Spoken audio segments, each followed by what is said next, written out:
మంచి ఆరోగ్య ప్రయోజనాలున్న మునగాకు కందిపప్పు తయారీ విధానం చూద్దాం ఈరోజు.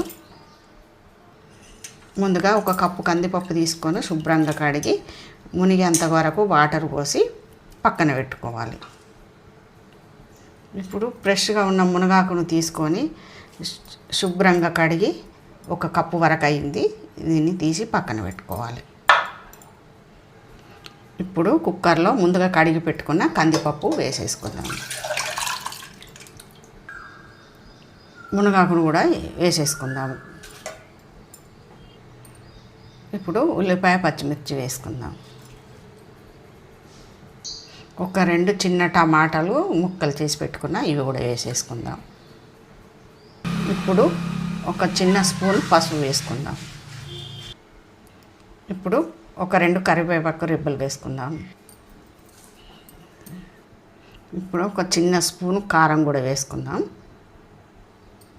చివరగా కొంచెం ఆయిల్ వేసుకుందాం, పొంగకుండా ఉంటుంది. ఇప్పుడు కుక్కర్ మూత పెట్టేసుకుందాం.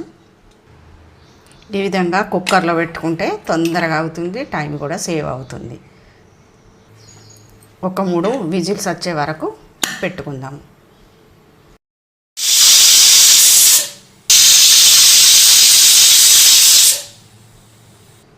ఇప్పుడు విజిల్ తీసేసి ఉడికిందో లేదో చూద్దాం.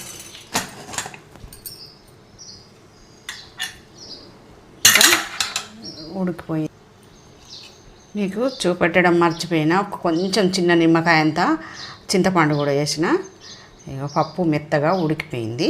దీన్ని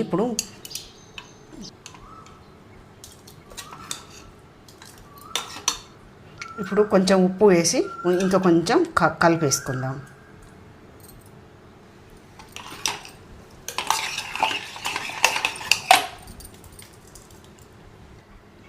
ఇప్పుడు పప్పుకు తాలింపు పెట్టుకుందాం. ఇప్పుడు ఆవాలు, జీలకర్ర, ఎండుమిర్చి వేసుకుందాం తాలింపులో.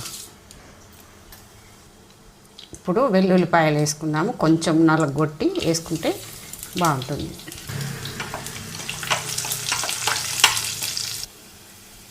కరివేపాకు వేసుకుందాం. ఇప్పుడు తాలింపు వేగిపోయింది.